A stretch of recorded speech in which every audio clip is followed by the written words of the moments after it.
Joining us now on the line is Jonna Spilbor, who is an attorney and a legal analyst. We asked her to come in and talk about the Zimmerman trial, which she's been watching very closely. Jonna, good morning to you. Good morning to you as well. All right, so look, I want to start by playing a little clip for you of something that happened yesterday. This is the judge asking questions of Zimmerman, George Zimmerman, with his attorneys present, and it was a very aggressive line of questioning.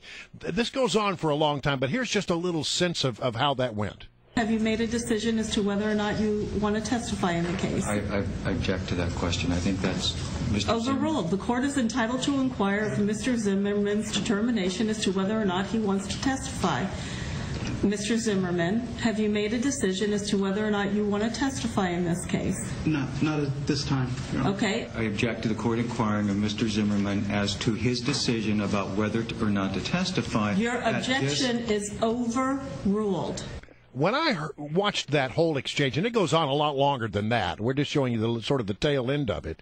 I had questions about that judge's judicial temperament, and I had questions about whether or not she might have some personal issue with members of the defense team. What did you think about that exchange? I thought the very same thing. I think yesterday's exchange was a bit of a carryover from the day before, Brian. I don't know if you got to see any of that, but this judge, Judge Nelson, kept everybody except for the jury in the courtroom the night before with making legal argument until 10 p.m., and she didn't even order in a pizza.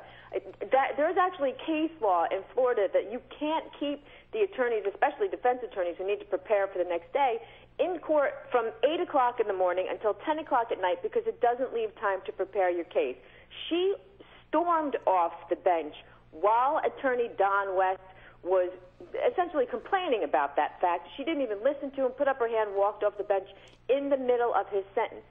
24 hours later, she's making this inquiry of George Zimmerman, which I think was highly inappropriate for two reasons.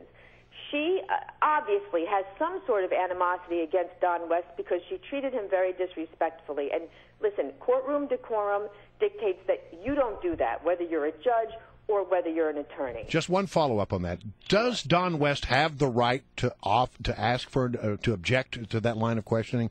Is it within his rights as a defense attorney to do so? Well, yes and no. Typically what happens is this. When a judge wants to know whether a defendant is going to testify, she makes the inquiry of the attorney. We are the literal mouthpieces for a defendant who, as you know, has an absolute right to remain silent pursuant to the Fifth Amendment. So typically what will happen is the judge will say to the attorney, does your client wish to testify? The attorney will say yes or no. And just to be sure, a judge will then look at a defendant and say, do you agree with did you hear your attorney? Yes. Do you agree with what he just said? Yes. That's it. You don't badger a defendant. She was almost scaring him. Well, he kept looking over at his attorney as if he really wanted to consult with his attorney, and she was having none of it. No, she was not, and that was really unfair.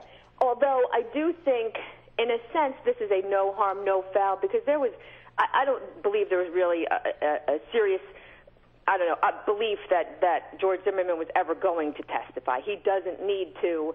I don't think we expected him to, but he certainly didn't need to be, part of this belligerent exchange either. Fox News legal analyst Jonna Spilbor is our guest, and we're talking about the Zimmerman trial and what the last bit of business yesterday seemed to be the prosecution asking the judge to instruct the jury to consider lesser charges. I find this fascinating. First of all, two questions. First, is this an indication that the prosecution recognized that their case for second-degree murder has not been made? And secondly, is this a normal occurrence? I mean, to then say to a jury, if you don't find him on second degree, you can always consider manslaughter or aggravated assault.